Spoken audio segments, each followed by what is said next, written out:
ये ऐसे ऐसे नहीं इनको अल्लाह ताला ऐसा अज़ाब में डालेगा कि जैसे जिंदाबाद जिंदाबाद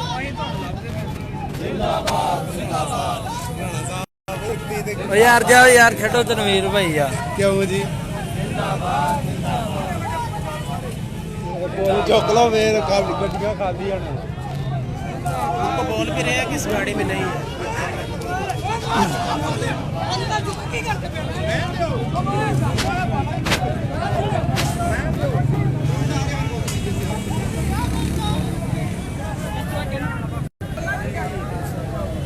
कुछ साथी गुजर गए बाबा ही बस है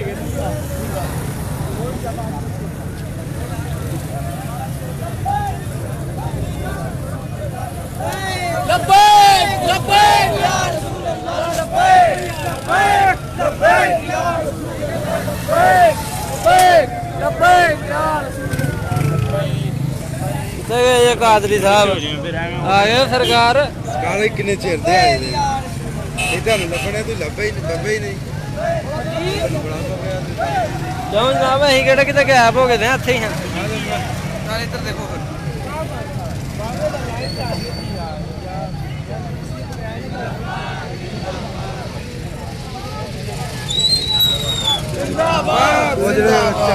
सरकार नहीं आए वसीम साहब कितने आना है जिंदाबाद जिंदाबाद जिंदाबाद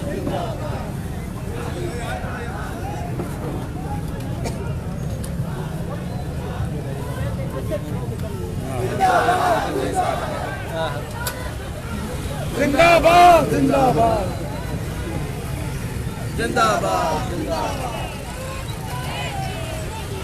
जिंदाबाद जिंदाबाद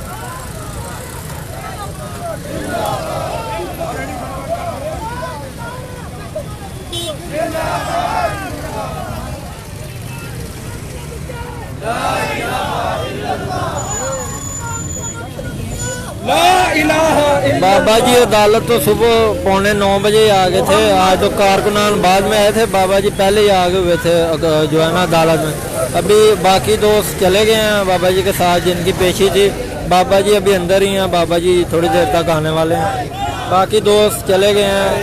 आज बाबा जी टाइम पे आ गए थे सुबह गाड़ियाँ, इसलिए जो है ना पहले टाइम लाइव नहीं चला, बल्कि काफ़ी जो है ना कारकुनान बाद में हैं। बाबा जी पहले आ गए थे अदालत में, तो अभी चले गए हैं बाबा जी। किबला मीरुल मुजाहिदीन की गाड़ी पीछे है, बाकी दोस्त से बाहर निकल गए हैं। अभी बाबा जी आते हैं, इंशाल्लाह उनकी गाड़ी का आपको दीदार लाइव कराया जाएगा।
हाँ जी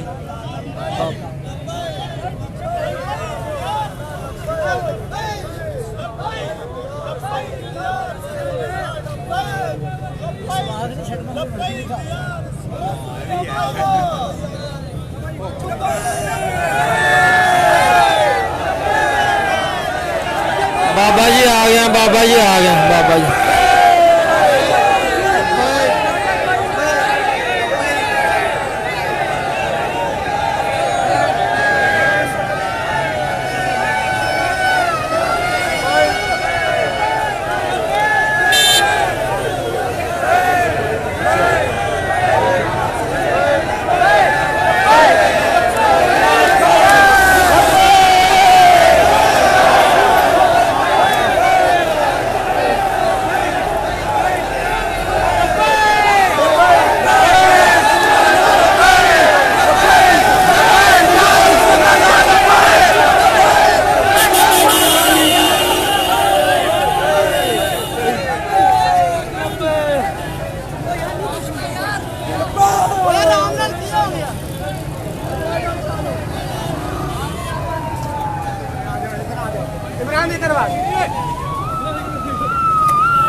अब गाड़ियाँ चली गई हैं, बाबा जी भी वापस चले गए हैं। अभी वकालत रात प्रेस कॉन्फ्रेंस करेंगे, उसमें बताया जाएगा कि क्या बना है, बाबा जी का रिहाई हुई है या पेशी आगे पड़ी है। जो भी मामला हुए हैं वो वकाला पैनल ही बताएगा।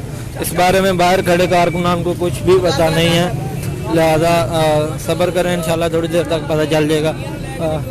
तमाम दोस्त अहबाब का बहुत बहुत शुक्रिया जिन्होंने वीडियो को शेयर किया, लाइक किया, आगे फॉरवर्ड किया। जज़ाकल्लाह सनल जज़ा। अस्सलाम वालेकुम वरहमतुल्लाहि वबरकातुहू। लब्बैक लब्बैक लब्बैक लब्बैक या